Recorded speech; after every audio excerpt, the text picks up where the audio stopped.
सहकर्मी मित्रहरू, आज हाम्रो पार्टीको स्थायी कमिटीको बैठक अर्पण ब्याङ्केट बानेश्वरमा बसेको छ। बैठकले केही महत्त्वपूर्ण निर्णयहरू गरेको छ।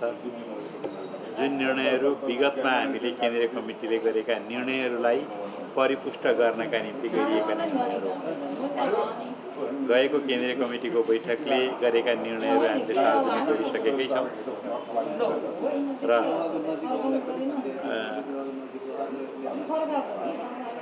निर्णय सार्वजनिक गरिसक्यौँ।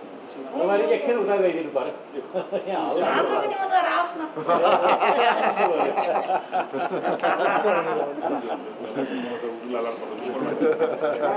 हामीले हाम्रा निर्णयहरू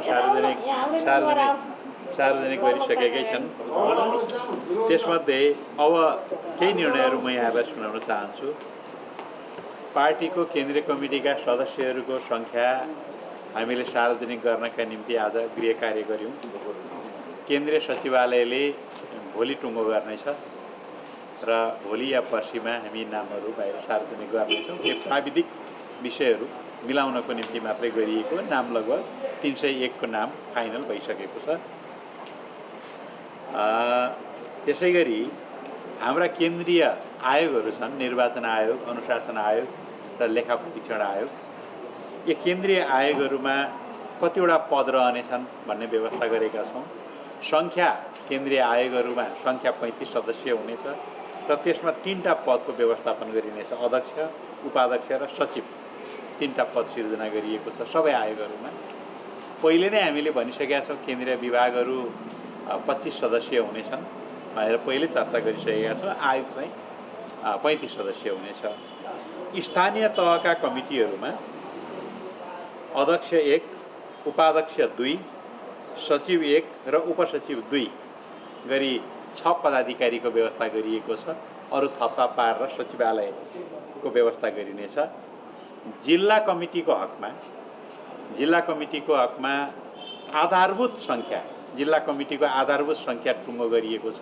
101 जनाको आधारभूत सङ्ख्या हुनेछ र प्रत्येक प्रादेशिक निर्वाचन क्षेत्रबाट त्यसको अनुपातको आधारमा 5 जना, 6 जना, 7 जना यो सचिवालयले यसलाई टुङ्गो गर्नेछ र त्यस पछाडि कमिटीको आकार बन्नेछ। 101लाई आज निर्णय गरिएको छ। पोलिट ब्युरो तुरुन्त गठन गरिनेछ। पोलिट ब्युरो कमिटी र पहिले आयोगमा हाम्रा 3टा आयोग मैले पहिले भने 3टा आयोगमा पहिले सदस्य भइसकेका, केन्द्रीय सदस्य भइसकेका कमरेडहरूलाई पार्टीको केन्द्रीय सदस्य सरहको हैसियत हामीले प्रदान गरेका थियौँ। उहाँहरूलाई पार्टीको केन्द्रीय सदस्य मानेर पोलिट ब्युरोमा, पार्टी केन्द्रीय कमिटीको पोलिट ब्युरोमा जो केन्द्रीय सदस्य बन्नु भएको छ उहाँलाई पोलिट ब्युरोमा समावेश गरिनेछ। यसै गरी अर्को निर्णय हामीले एउटा कमरेड विजय गुरुङको संयोजकत्वमा सम्पर्क समन्वय कमिटी गठन गरिएको छ। केही नाम थपघट गर्न त्यसमा बाँकी रहेको हुनाले यो नाम भोलि या पर्सि हामी सार्वजनिक गर्नेछौँ। पार्टीले अहिलेको परिस्थितिलाई, सबै कुरालाई दृष्टिगत गरी एक उपमहासचिव थप्ने निर्णय गरेको छ। त्यो उपमहासचिवमा जगन्नाथ खतिवडा हुनुहुन्छ। 3 सचिवहरू थप्ने व्यवस्था गरेको छ। त्यसमध्ये एक गरिमा शाह हुनुहुन्छ, अर्को कमरेड जीवनराम श्रेष्ठ हुनुहुन्छ र अर्को कमरेड भागवत विश्वासी हुनुहुन्छ। यसो गरी आज हामीले पदाधिकारीको सङ्ख्या 4 मनोनयन गरेका छौँ। यो पार्टीको विधानको व्यवस्थापनकै अन्तिम टुङ्गो लगाउने केन्द्रीय कमिटीको अधिकार स्थायी कमिटीले प्राप्त गरेको हुनाले त्यो अधिकार प्रयोग गरी हामीले यो प्रयोग गरेका छौँ। केन्द्रीय सल्लाहकार कमिटीमा पनि यसै गरी अध्यक्ष, उपाध्यक्ष र सचिवको व्यवस्था गरिएको छ। यसै गरी केन्द्रीय कार्यालय गठन गरिएको छ। केन्द्रीय कार्यालयमा महासचिव कमरेड वेदुराम भुषालको नेतृत्वमा कमरेड प्रकाश ज्वाला, कमरेड विजय पौडेल, कमरेड गङ्गालाल तुलाधर र कमरेड जगन्नाथ खतिवडा रहेको 5 सदस्यीय केन्द्रीय कार्यालय स्थापना गरिएको छ, गठन गरिएको छ।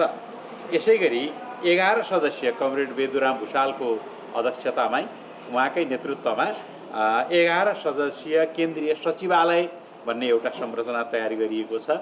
पार्टीका दैनिक कार्यहरू गर्नका निम्ति केही नीतिगत तत्कालीन आवश्यकतामा स्थायी कमिटीको बैठक बसी नरहेको अवस्थामा निर्णयहरू लिनका निम्ति यो केन्द्रीय सचिवालयले काम गर्नेछ। हामीले पहिले पनि घोषणा गरेका छौँ, पार्टीको चुनाव चिन्ह कलम राखिनेछ र त्यसको लागि आवश्यक कानुनी विधि प्रक्रिया सम्पन्न गरिनेछ। सरकारमा जाने सन्दर्भमा हामी सरकारमा जाने निर्णय पहिले नै गरिसकेका थियौँ।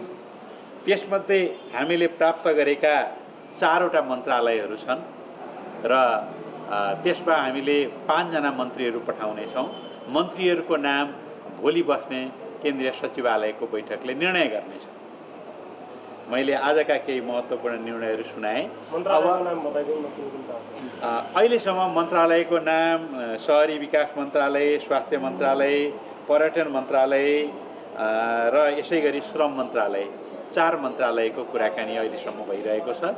भोलिसम्म पनि कुनै संयोगले हेरफेर हुन पनि सक्दछ, तर अहिलेलाई यिनै मन्त्रालयलाई आधार मानेर हामी हाम्रा मन्त्री बन्न चाहने, मन्त्री बनाउनु पर्ने कमरेडहरूलाई पठाउने नावली अन्तिम गर्नेछौँ। भनेको भोलिको केन्द्रीय सचिवालयले यो कुराको टुङ्गो गर्नेछ। अनि यो जस्तो आज शीर्ष नेताहरूको बैठकमा प्रदेश 1 र बागमती प्रदेशमा भनौँ न अब त्यो पूर्व सहमति थियो नै, तैपनि अब आज दल हामीले बारम्बार उठाइरहेको कुरा पनि हो। त्यो 1 नम्बरको र बागमती प्रदेशको मुख्यमन्त्री नेकपा एकीकृत समाजवादीले प्राप्त गर्ने गरी सहमति भइसकेको छ। त्यो कहिले विस्तार हुने रहेछ? आज अध्यक्षले के ब्रिफिङ गर्नुभयो, तपाईँहरूलाई बालोटाबाट आइसकेको थियो। अब सबै दलहरूले आफ्नो नाम फाइनल गर्ने टुङ्गो भोलिसम्म छ। सम्भवतः भोलि बेलुका या पर्सिसम्ममा गरिसकिन्छ होला। 2 मुख्यमन्त्री पाउने भएपछि 4 मन्त्रालयमा सहमति गर्नुभएको के हो? मन्त्रालयको अरू केही प्राविधिक कारणहरू छन् जसले गर्दाखेरि अहिले 4 मन्त्रालयमै हामीले चित्त बुझायौँ भन्नु पर्यो। हस्, धन्यवाद। भोलि बैठक चाहिँ कता बस्नु? अब यो त पहिले टेलिफोनमा बस्नुपर्छ अनि मात्रै थाहा हुन्छ। हाम्रो पार्टीभित्र जो अथवा पहिले नेकपा एमाले भित्र पछिल्लो चरणमा जुन असहज परिस्थिति सिर्जना भयो, त्यो असहज परिस्थितिले गर्दाखेरि तपाईँहरू सबैलाई जानकारी छ। 2 पटक प्रतिनिधि सभा विघटन भयो, पार्टी केन्द्रीय कमिटी विघटन भएको कुराहरू पनि तपाईँहरूलाई थाहा छ। र यी सबै असहज परिस्थितिलाई समाधान गर्नका लागि, पार्टीमा फेरि पनि एकता गर्नका लागि, पार्टीभित्रका कतिपय अन्तर्विरोधहरूलाई हल गर्नका लागि एउटा कार्यदल बन्यो 10 जनाको। त्यो कार्यदलले 10 बुँदे सहमति तयार गरेर अस्ति यो 78 साल असाढ 27 गते होला 10 बुँदे सहमति पनि गर्यो। त्यो 10 बुँदे सहमति गरिसकेपछि हामीलाई मलाई व्यक्तिगत ढङ्गले के लागेको थियो भन्दाखेरि अब पार्टीभित्र जे जसरी भए पनि एकताई गर्नुपर्छ भन्ने कुरा पनि लागेको थियो र त्यसका लागि हामीले सबै ठाउँबाट पहल प्रयत्न पनि गऱ्यौँ। जुन हामीहरू प्रतिनिधि सभा विघटन बेठिक थियो भन्ने जुन अभियानमा हामी लागेका थियौँ, त्यो अभियानमा लागेका साथीहरूले पनि, नेताहरूले पनि, सबैले पनि एकता लागि धेरै पहल प्रयत्न गऱ्यौँ। तपाईँहरूलाई थाहा छ, पछिल्लो चरणमा कर्णमाधव नेपालले जब त्यो गठबन्धनका तर्फबाट उहाँले भन्नुभएको थियो कि बालुवाटारमा अब म गठबन्धनमा रहिन, सरकार तपाईँहरू आफै बनाउनु र हामी सरकारमा पनि जाँदैनौँ भनेर जुन घोषणा गर्नुभएको थियो, त्यस पश्चात पनि फेरि रातारात अन्य खालका गाली गलौज, अन्य खालका कुराहरू भए। त्यसबाट पार्टीका नेताहरूको बिचमा भनेअनुसारको एकता हुन सकेन। यदि पछिल्लो चरणमा आएर जब यता समाजवादी पार्टी गठन भइसकेपछि पनि हामीले पनि धेरै हारगुहार गऱ्यौँ, पार्टीभित्र 10 बुँदे सहमतिको कार्यान्वयन गरौँ र पार्टीलाई फेरि पनि एकता गरौँ भनेर हामीले पनि पहल प्रयत्न गऱ्यौँ। तपाईँहरूलाई थाहा छ, त्यसपछि माधव कमलले नयाँ पार्टीको सिर्जना गरिसकेपछि पनि 10 जना थाई कमिटीका नेताहरूले पार्टी अध्यक्ष कमलसँग छलफल गर्दा 10 बुँदे सहमति कार्यान्वयन हुन्छ, त्यसमा तपाईँहरू ढुक्क हुनुहोस् भनेर भन्नुभयो। त्यसैको परिणाम स्वरूप 2078 साल भदौको 8 गते थाई कमिटीको बैठक बस्यो। त्यो थाई कमिटी भदौ 8 गते बसेको थाई कमिटीको बैठकले 10 बुँदे सहमतिलाई अनुमोदन गर्यो। त्यो अनुमोदन गरिसकेपछि त्यो दिन निर्णय पनि गरे। त्यसलाई 10 गतेको बैठकले केन्द्रीय कमिटीको बैठकले अनुमोदन गर्यो र हामी पनि केन्द्रीय कमिटीको बैठकमा थियौँ र हामीले के भन्यौँ भने त्यो अनुमोदन गरिसकेपछि अन्तर्पार्टी निर्देशन जारी भयो भदौ 13 गते। त त्यो 13 गते जारी भएको अन्तर्पार्टी निर्देशन र 10 बुँदे सहमति कार्यान्वयन गर्ने सिलसिलामा हामी 1 महिनासम्म पर्ख्यौँ। 1 महिनासम्म पर्खँदा पनि कहीँ पनि त्यसमा के कुरा प्रश्न पारिएको छ भन्दाखेरि पार्टी मूलतः 75 जेठ 2 को संरचनामा फर्किनेछ भनेर भनिएको छ। पार्टी मात्र होइन, पार्टीका सम्पूर्ण सङ्गठनहरूदेखि लिएर जनसङ्गठनहरू पनि त्यही अनुसार क्रियाशील हुनेछन् भनेर भनिएको छ। तर पछिल्लो परिस्थितिमा के भयो भने 10 बुँदे सहमति पनि कार्यान्वयन भएन। अन्तर्पार्टी निर्देशन 12 जो जारी त्यो पनि कार्यान्वयन भएन। त्यस्तो नभइसकेपछि हामीले अन्तिम अस्तिसम्म पनि हामीले प्रयास गऱ्यौँ यस्तो किन भइराखेको छ। पार्टीमा एकता गर्नका लागि 10 बुँदे सहमति त एउटा कोसे ढुङ्गाको रूपमा थियो भन्दाखेरि पनि अहिले पनि कुनै पनि जनसङ्गठनमा धेरैजसो पार्टी सङ्गठनमा कतिपय ठाउँमा कर्णाली प्रदेशमा अलि ठिकै ढङ्गले अगाडि बढ्या भन्ने पनि सुनिन्छ। तर धेरै ठाउँहरूमा त्यो असहज परिस्थिति सिर्जना भइसकेपछि मैले फेरि पनि भने पार्टीमा फेरि पनि आग्रह, फेरि पनि पूर्वाग्रह, फेरि पनि त्यही व्यवहार हुने हो भने वास्तवमा नेकपा एमाले आफ्नो सिद्धान्त, आफ्नो विचार, आफ्नो आदर्श, आफ्नो एउटा निश्चित एउटा दिशामा अगाडि नबढेको हुनाले यस्तो अवस्थामा त्यहाँ रहनुभन्दा अपमानित भएर बस्नुभन्दा स्वाभाविक तरिकाले मैले आज मात्र यो निर्णय गर्न पुगेको छु। मैले आज पनि मैले त्यहाँ पार्टीमा आफ्नो राजीनामा दिएर म आज यो पार्टीमा समाहित भएको हुँ। हवस्, धन्यवाद। पछिल्लो समय सुदूरपश्चिम विशेष गरी समस्या देखिएको निकै पेचिलो बनिरहेको भनेको सुदूरपश्चिममा कार्यदल बनेको थियो। पछिल्लो समय केही दिन अगाडि मात्रै कार्यदल पनि बनेको थियो। भीम रावलकै संयोजकत्वमा त्यसले केही समाधान गर्थ्यो होला नि, तपाईँ यहाँ प्रवेश नै गरिसक्नु भयो। मैले तपाईँहरूलाई त्यसबारेमा फेरि पनि भन्न चाहन्छु। 10 बुँदे सहमतिको संयोजक कौन भीम रावल। जब अन्तर्पार्टी निर्देशन भदौ 13 गते जारी भइसकेपछि सहजीकरणको नेतृत्व गर्ने भएर भीम रावललाई जिम्मा दिएको। अब भदौ 13 गतेदेखि आज असौजको 21 गते भइसक्यो। अहिलेसम्म पनि भीम रावल कमरेड त्यहाँको 2075 जेठ 2 को सुदूरपश्चिम प्रदेश कमिटीको संयोजक, उहाँको अध्यक्षतामा बैठक बस्नुपर्ने, अहिलेसम्म बैठक बस्न सकेका छैन। बैठक बस्न दिएको छैन उहाँलाई। त्यसो भएको हुनाले उहाँ सुदूरपश्चिम प्रदेश कमिटीको जेठ 2 को संयोजक पनि हो। त्यसपछि नेपाल कम्युनिस्ट पार्टी नेकपा हुँदाखेरिको सुदूरपश्चिमको इन्चार्ज पनि हो।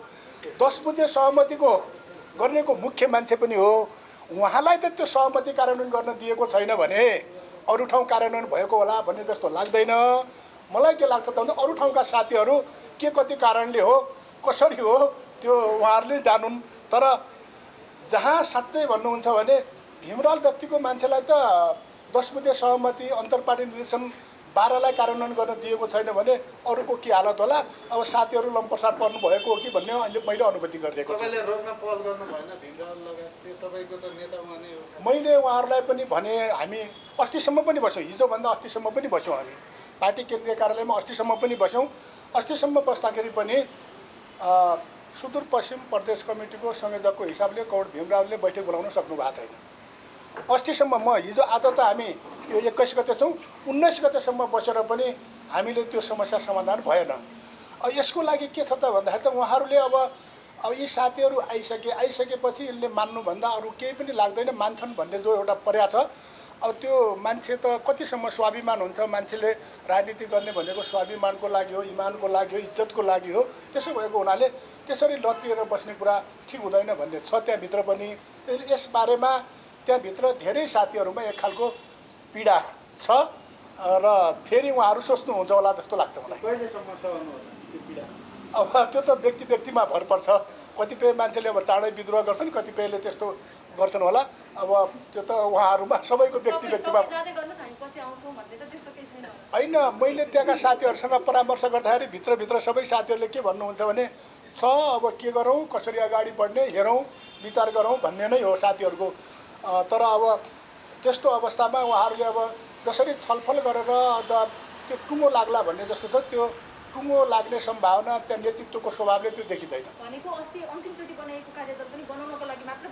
अब त्यो भीम रावललाई तपाईँ मान्नु नि 2078 साल भदौको 13 गते अन्तर्पार्टी निर्देशन जारी गरियो।